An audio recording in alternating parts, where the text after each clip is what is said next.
عن ابي هريره رضي الله تعالى عنه قال قال النبي صلى الله عليه وسلم كل امتي يدخلون الجنه الا من ابى قيل يا رسول الله صلى الله عليه وسلم من هي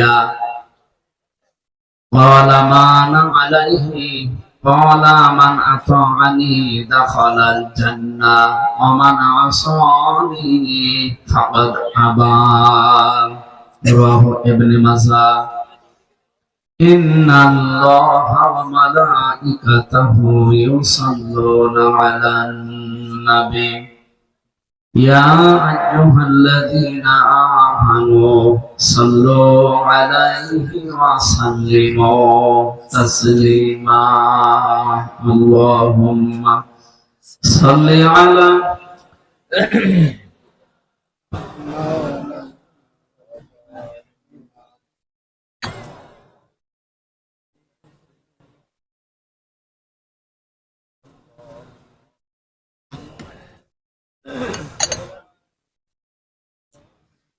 صل على سيدنا مولانا محمد وعلى آل سيدنا مولانا محمد আলহামদুলিল্লাহ বাংলাদেশের ঐতিহ্যবাহী জেলা সাতক্ষীরা তালা থানার অন্তর্গত হাজরাকাটি ফুটবল ময়দানে 13তম বাৎসরিক তাফসীর মাহফিলের সম্মানিত সভাপতি আলহাজ মাওলানা মোজাম্মেল হক, প্রধান অতিথি মাননীয় জাতীয় সংসদ সদস্য সাতক্ষীরা 1 অধ্যক্ষ মোহাম্মদ ইজ্জতুল্লাহ, কেন্দ্রীয় নির্বাহী পরিষদ সদস্য বাংলাদেশ জামাত ইসলামী, দ্বিতীয় বক্তা শামীম রেজা সিদ্দিকী সাতক্ষীরা। আলোচনা করলেন আমার আগে মাওলানা হাফিজুর রহমান জিহাদি, সম্মানিত পরিচালক হাফিজ মাওলানা রফিকুল ইসলাম, ওলামা ইকরাম, সামনে বসা মুসলমান ভাইরা, পর্দার আড়ালের সম্মানিতা মা এবং বোনেরা, প্রশাসনের ভাইরা,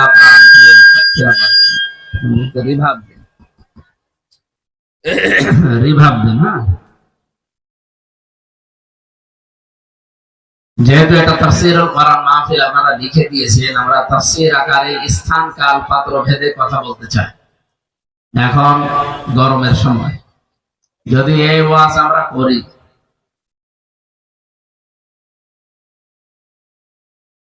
শীতের সময় কে যেন ওয়াজ করেছিল মেয়েদের কোনো জিনিসপত্র দিয়ে যদি কাঁথা সেলাই করা হয় বা কোনো বিষয় যদি সেলাই যুক্ত থাকে মেয়েদের কোনো পরিধেয় বস্ত্র দিয়ে, তাহলে সেইটা গায়ে দেওয়া যায় না। এ ওয়াজ করার পরে যে বাড়িতে উনি ছিলেন ওনারা একেবারে কিচ্ছু দেয়নি থাকতে, সকালবেলা ওইটা একটু রাগারাগি করেছে, আলেমের সাথে বেয়াদবি। বাড়িওয়ালা বলছে আপনি চিল্লাম, নিজেই তো ওয়াজ করলেন যে মেয়েদের ব্যবহৃত কোন পোশাক আশাক দিয়ে কাঁথা সেলাই করা, লেপ সেলাই করা এটা গায়ে দেওয়া যায়। আমাদের বাড়িতে যা আছে সব ওই রকম কিছু দিয়ে সেলাই করা, তাকে আপনাকে আমরা দেবো কি করে?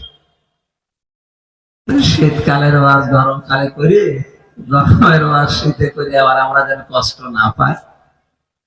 স্থান কাল পাত্র ভেদে 3টা কথা বললাম। তার মানে এখন যেটা চলছে এই মুহূর্তে যেটা দরকার, কোরআন কি জানাতে চান, তাফসীর থেকে আমরা এগুলো ইনশাআল্লাহ তুলে ধরার চেষ্টা করব। আল্লাহ যেন আমাদের তৌফিক দেন, বলেন আমিন। যেহেতু কোরআন শুনতে এসেছেন আমরা খুশি না বেজা?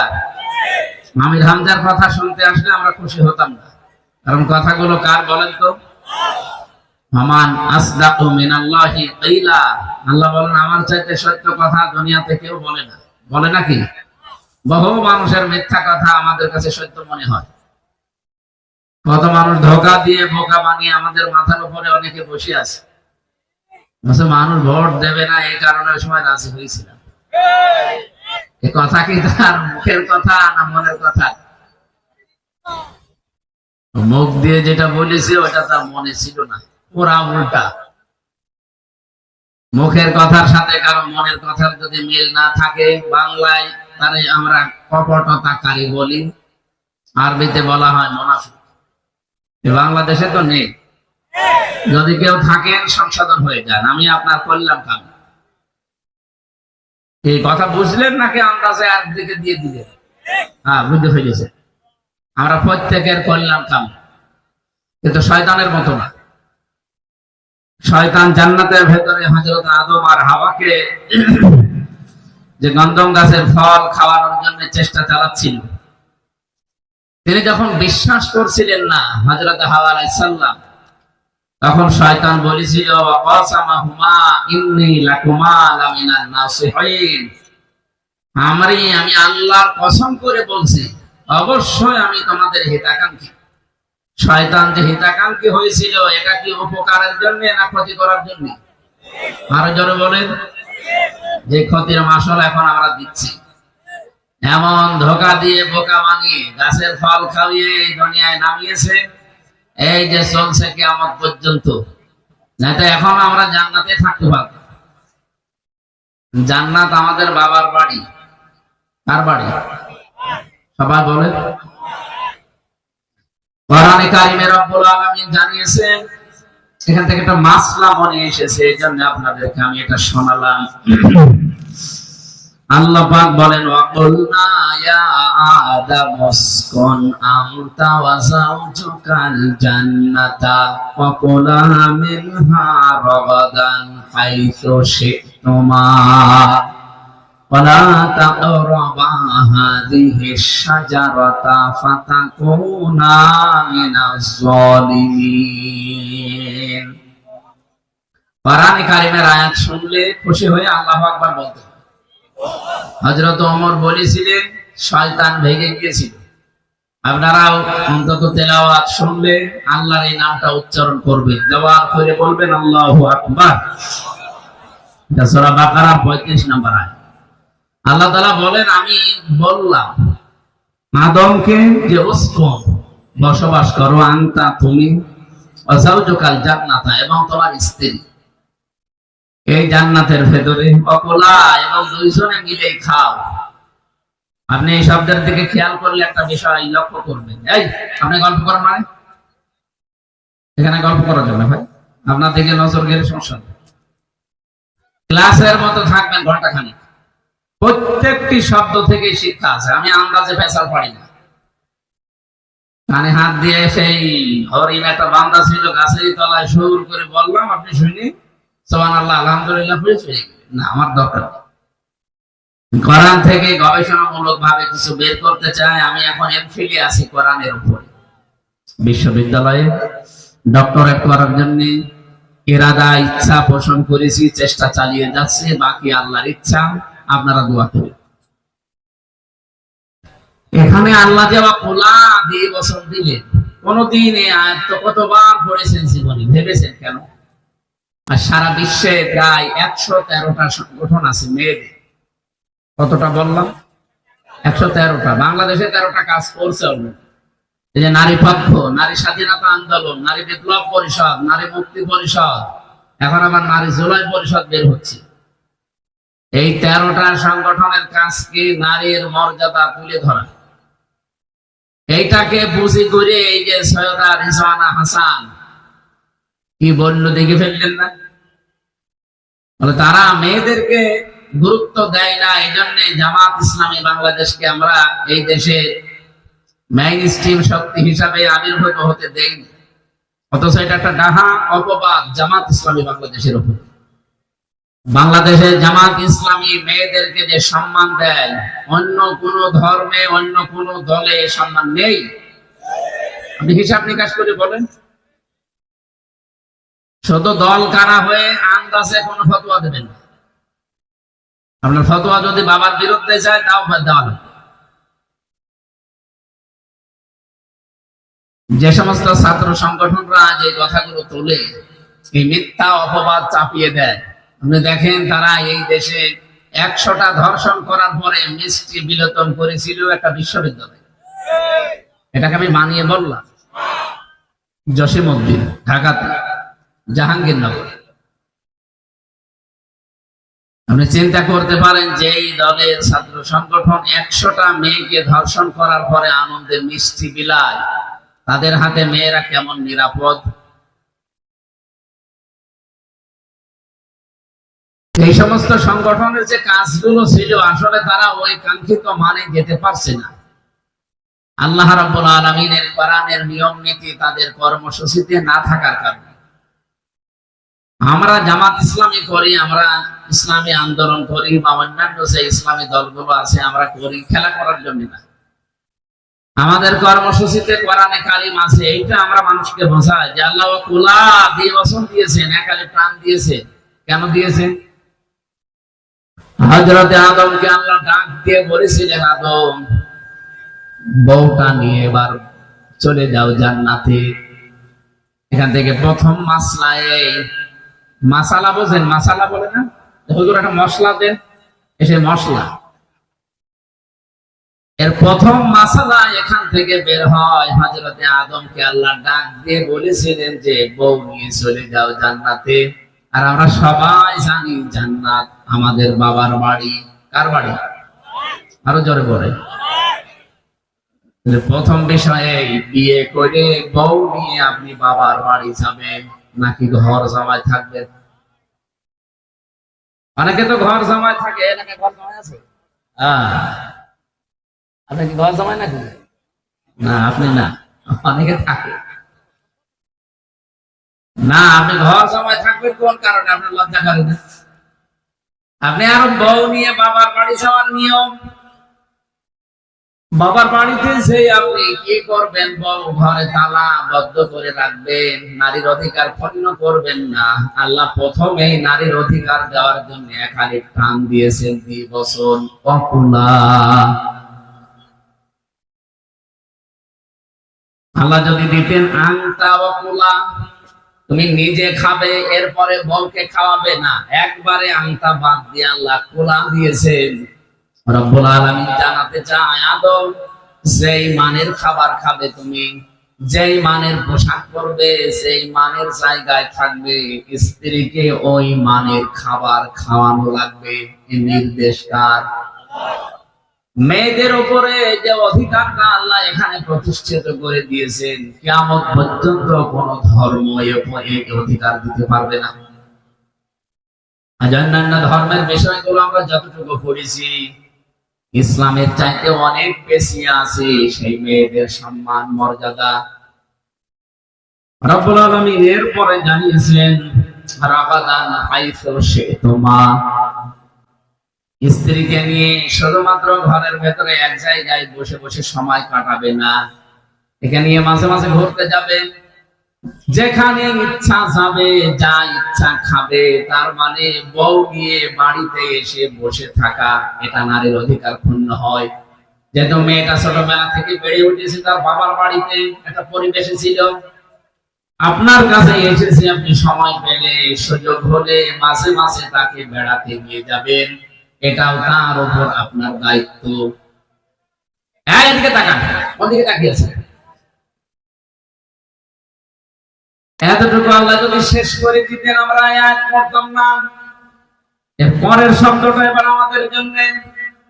রব্বুল আলামিন বলেন, ওয়ালা তাকরাবা হাদিহি শাজারাতা, তোমরা এই গাছটার কাছে যাবে না। এই গাছটার কাছে বলতে আমরা অনেকেই শুধু ওই যে একেবারে সেই গন্ধম গাছের কথা মনে করি না। গন্ধম একটা নিষিদ্ধ ফল, নিষিদ্ধ গাছ। জান্নাতের ভেতরে ওই জায়গাটা নিষিদ্ধ ছিল, যেখানে ইচ্ছা যাও, যা ইচ্ছা খাও, কিন্তু এই জায়গাটায় আসবা না, এই গাছের কাছে যাবে না। আমাদের পৃথিবীর এই চৌহদ্দির ভেতরে আল্লাহর নিষিদ্ধ অনেক গাছ, অনেক বর্ডার আমাদের সামনে আছে। এই কোরআনে কারিমে প্রায় 500 বর্ডারের নাম আছে। এই বাংলাদেশ থেকে যদি আপনি বের হয়ে যেতে চান, চারিদিকে যে ইন্ডিয়া বর্ডার আছে অনেক, ওখানে গেলে পাসপোর্ট শো করা লাগবে, ভিসা লাগবে, তাছাড়া যেতে দেবে না। রব্বুল আলামিন বলেন, নিজের এরিয়া ছেড়ে দিয়ে যখন অন্য দেশে যেতে চাও, থমকে দাঁড়িয়ে যাও, নিজের আইডেন্টিটি দেখানো লাগে, পাসপোর্ট দেখানো লাগে, ভিসা দেখানো লাগে। দুনিয়ার এই জমিনে চলতে গিয়ে আমি আল্লাহ যে বর্ডার গুলো আছে ওই জায়গায় গিয়ে ঠিক ওইভাবে থমকে যাওয়া লাগবে। তিলকা হুদুদুল্লাহ, এগুলো আল্লাহর নির্ধারিত সীমানা, হক। কোন মানুষ যদি আল্লাহর নির্ধারিত সীমানা দুনিয়ার এই জীবনে মেনে চলতে পারে, অমাইয়ুতিল্লাহ ওয়া রাসূলাহু ফাকাদ ফাযা ফাওজান আযীমা। আল্লাহ এবং রাসূলের আনুগত্য, তার মানে তার এই বর্ডার গুলো দুনিয়ার জীবনে যারা মানতে পারবে, এই মানুষটার জীবন আল্লাহর ভাষায় সফল। বলেন সুবহানাল্লাহ। আদম আলাইহিস সালামের জীবনী থেকে আমাদেরকে আল্লাহ কেন শুনিয়েছেন? আমার আজকের তেলাওয়াত কিন্তু আয়াত আদম সম্পর্কে। এই সেই প্রথম মানুষ, কত হাজার হাজার বছর আগে দুনিয়ায় তিনি এসেছিলেন। তার কথাগুলো আমাদের কাছে আল্লাহ কোরআনে বর্ণনা দিয়ে শোনানোর দরকার কি? কি দরকার? এইটাই তো এখনই শিক্ষাগুলো দেওয়ার জন্য। আপনি বউ নিয়ে বাবার বাড়িতে যাবেন, নিজের বাড়িতে তালাবদ্ধ করে রাখবেন, নারীর অধিকার নষ্ট করবেন না, এ অধিকার আপনাকে দেওয়া হয়নি। যা খাবেন, যেই মানের খাবার, ওই মানের খাবার তার জন্য ব্যবস্থা করতে হবে। যেখানে ইচ্ছা যাবেন মানে আপনাকে ঘোরাফেরা করার অনুমতি দেওয়া আছে। 3 নাম্বার, আপনি যেখানে সেখানে যেতে পারবেন না। যে জায়গায় গেলে আপনার নিজেরও পর্দা থাকে না, আপনার স্ত্রীরও পর্দা থাকে না, এরকম জায়গায়, এরকম অনুষ্ঠানে যাওয়া যাবে না। এরকম পাক বাংলাদেশে নেই। বলেন বলেন, এরকম বিয়ে অনুষ্ঠান দেশে নেই। সুতরাং এইরকম কোন অনুষ্ঠানে গেলে যদি আপনার নিজেরও পর্দা নষ্ট হয়ে যায়, আল্লাহর বিধান লঙ্ঘন করা লাগে, আপনার স্ত্রীরও পর্দা থাকবে না, মাস্ট বি আপনাকে ওই জায়গায় যে থমকে দাঁড়িয়ে যাওয়া লাগবে। এরপরেও যদি আল্লাহর সীমানাকে ওভারটেক করে চলে যায়, ফাতাকুনা মিনাজ জালিমিন, কোরআনে কারীম জানিয়েছে তারা জালেম হয়ে যাবে। বলেন নাউজুবিল্লাহ। আমরা নবীদের এই কাহিনীগুলো শোনাচ্ছি আপনাদেরকে, এখান থেকে কয়েকটা শিক্ষা অলরেডি পেয়েছি। হযরত আদম আলাইহিস সালামকে দিয়ে আল্লাহ এই যে নারীর মর্যাদা প্রতিষ্ঠা করেছিলেন জান্নাতের ভেতরে, এই কোলা শব্দ দিয়ে। সুতরাং আজ কোরআনে কারীমের নিয়ম যদি বাংলাদেশে প্রতিষ্ঠিত না হয়, এখানে যারাই কথা বলেছে তাদের কথা সামারাইজ এইটা, যতদিন পর্যন্ত কোরআনের নিয়ম নীতি প্রতিষ্ঠিত কায়েম করা না যাবে, ততদিন পর্যন্ত কাঙ্ক্ষিত মানের যে শান্তিগুলো একটার পরে একটা, এগুলো আপনি শুধু শুনবেন, পাবেন না। আমরা ওগুলো শুধু শুনতে চাই না পেতে চাই? বলেন বলেন। সুতরাং আজকের এই ময়দানে আমরা স্থান কাল পাত্র ভেদে কথা বলতে চাই। যেহেতু এখন সামনে আজকে 4 তারিখ জিলহজ মাসে, আর মাত্র 5 দিন পরে একটা মহান দিবস আমাদের সামনে ছায়া ফেলবে। এটা থাকবে প্রায় 3 দিন, ঈদুল আজহা। এর সময় সীমানা কতদিন? 3 দিন, 9, 10, 11, 10, 11, 12। এই 3 দিনের ভেতরে যদি কারো সামর্থ্য থাকে, বাংলাদেশের টাকা অনুযায়ী এখন 1,77,500 টাকা, তার মানে 1,75,000। এই টাকাটা যদি এই 3 দিনের ভেতরে খেয়ে যেয়ে ঋণ পরিশোধ করার পরে কারো কাছে দেরি থাকে, অবশ্যই তাকে কোরবানি দেওয়া লাগবে। এটা ওয়াজিব, এটা একটা মত। আরো অনেকগুলো মত আছে, আমি ওদিকে গেলাম না। এটা যেহেতু আমাদের দেশে চলে, এই কারণে বললাম। রব্বুল আলামিন কোরবানি সংক্রান্ত বিষয়গুলো আজকে খোলাখুলি ভাবে আমরা বলার পরে কিছু শিখে যেতে চাই, যে আল্লাহ আমাদেরকে এরকম একটা সুযোগ করে দিলেন। আজকে এই ঈদুল আজহার কিছুদিন আগে খুশি হয়ে বলেন আলহামদুলিল্লাহ। দরুদ আর সালাম পড়ছি আমাদের নবী মুহাম্মদুর রাসূলুল্লাহ সাল্লাল্লাহু আলাইহি ওয়াসাল্লামের প্রতি। আজকে আমাদের তেলাওয়াতকৃত আয়াত হচ্ছে সূরা মায়েদা 27 নম্বর আয়াত। একটা মাত্র আয়াত পড়েছি। এখান থেকে যতগুলো তথ্য আমার জানা আছে আমরা খুব সহজ সরল ভাবে ডেলিভারি দিতে চাই। আল্লাহ যেন আমাদেরকে তৌফিক দান করেন। বলেন আমিন। সূরা মায়েদা। কি সূরা বললাম? সবাই বলেন। মায়েদা মানে খাবারের ডালা বা খাদ্য ভাণ্ডার, খাদ্যের প্লেট। 120টা আয়াত আছে, আমরা মাত্র একটা আয়াত পড়েছি, মদিনায় নাযিল হয়েছে। রব্বুল আলামিন বলেন, মায়েদা দিয়ে আমি হযরত ঈসা আলাইহিস সালামের জামানার একটা ঘটনাকে তিনি ইঙ্গিত দিয়েছেন। ওখানে মায়েদা শব্দটা আয়াতের মাঝখানে আছে, সেখান থেকে এই সূরার নামকরণ হয়েছে মায়েদা। এই নামকরণের শিক্ষাটা এই, যেহেতু তামাম পৃথিবীটা আল্লাহর দরবারে খাবারের প্লেট। যত সৃষ্টি আল্লাহ দুনিয়াতে পাঠিয়েছেন তাদেরকে একটা বিষয় চিন্তা করতে নিষেধ করে দিয়েছেন প্রত্যেককেই। আমি আবার বলছি, এই পৃথিবীতে শুধু আমরা মানুষ না আর জিন না, যত সৃষ্টি আল্লাহ দুনিয়ায় পাঠিয়েছেন প্রতিটি সৃষ্টিকে একটা চিন্তা করতে নিষেধ করেছেন, আর একটা চিন্তা বেশি বেশি করার তাকিদ দিয়েছেন। যেই চিন্তাটা সবচাইতে বেশি করা লাগবে আপনাকে, সেটা হচ্ছে আগামী দিন। ওয়ালতানজুর নাফসুম মা কদ্দামাত লিগাদ। রব্বুল আলামিন বলেন, প্রতিটি মানুষের উচিত, এখানে শুধুমাত্র মুসলমান না, পৃথিবীতে মানুষ পদবাচ্যে যারা বিবেচিত, প্রতিটি মানুষের উচিত এই নাফসুন শব্দের ভেতরে তারা আছে। আপনি মুসলমান হিসাবে যদি থাকেন, মানুষ কি হিন্দু? হিন্দু মানুষ না, হিন্দু এই ভেতরে আছে। সুতরাং অন্য ধর্মের যদি কেউ আশপাশে থাকেন, তাদেরকে আমাদের উদ্দেশ্য, প্রতিটি মানুষের উচিত আগামী দিনের জন্য তার প্রস্তুতি কতটুকু আছে সে যেন চিন্তা ভাবনা করে তারপরে জীবন চালায়। এই কথাটুকু বলার পরে আমার আল্লাহ শেষ করে দেননি, এরপরে দিয়েছেন ওয়াত্তাকুল্লাহ ইন্নাল্লাহা খাবীরুম বিমা তা'মালুন। রব্বুল আলামিন বলেন যে পরের বারে ওয়াত্তাকুল্লাহ বলেছি, এটা শুধু ভয় না, এটা সতর্কবাণী। ভয় করার জন্য যদি বলতাম তাহলে আগের শব্দই বলে দিতাম, ইয়া আইয়ুহাল্লাযীনা আমানুত্তাকুল্লাহ, ওর ভেতরে আছে আল্লাহর ভয়। কিন্তু পরের শব্দটা শুধু ভয় না, তোমাকে যে আগামী দিনের প্রস্তুতি নেওয়ার জন্য আমি তাকিদ দিলাম, কতটুকু নিয়েছো এই ব্যাপারে সতর্ক হও। এই জন্য আল্লাহ পরের শব্দে দিয়েছেন ওয়াত্তাকুল্লাহ। সতর্ক আমরা হয়েছে কিনা আমরা জানি না। যে যেই জায়গায় বসে আছেন, দাঁড়িয়ে আছেন, নিজের দিকে তাকিয়ে ভাবেন তো আগামী দিনের প্রস্তুতি আপনার কতটুকু আছে। আল্লাহ যেখানে লিগাত দিলেন আগামী দিন, তার মানে আগামী কাল তো আর কিয়ামত হচ্ছে না, তাহলে আগামী এই শব্দটা আল্লাহ দিলেন কেন?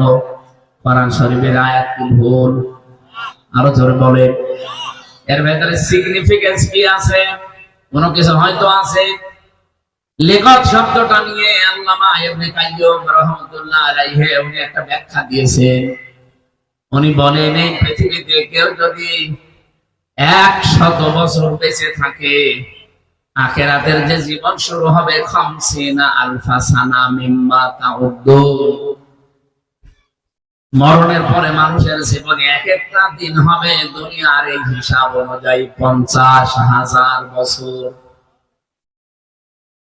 এই শব্দটা নিয়ে অনেক গবেষণা করে একটা হিসাব দিয়েছেন, একটা মানুষ যদি 100 বছর দুনিয়ায় বেঁচে থাকে, মরণের পরে যে দিন শুরু হবে ওই জীবনের তুলনায় আপনি দুনিয়ায় মাত্র 2.5 সেকেন্ড বেশি আছেন। কত? মাত্র 2.5 সেকেন্ড বেঁচে থাকার জন্য কত কিছু করে যাচ্ছি আমরা। আল্লাহর ভাষায় যে পথ দেওয়া, এতে 100 ভাগ পারফেক্ট আছে, কোনো অসুবিধা হয়নি। কারণ আগামী দিন তো আরো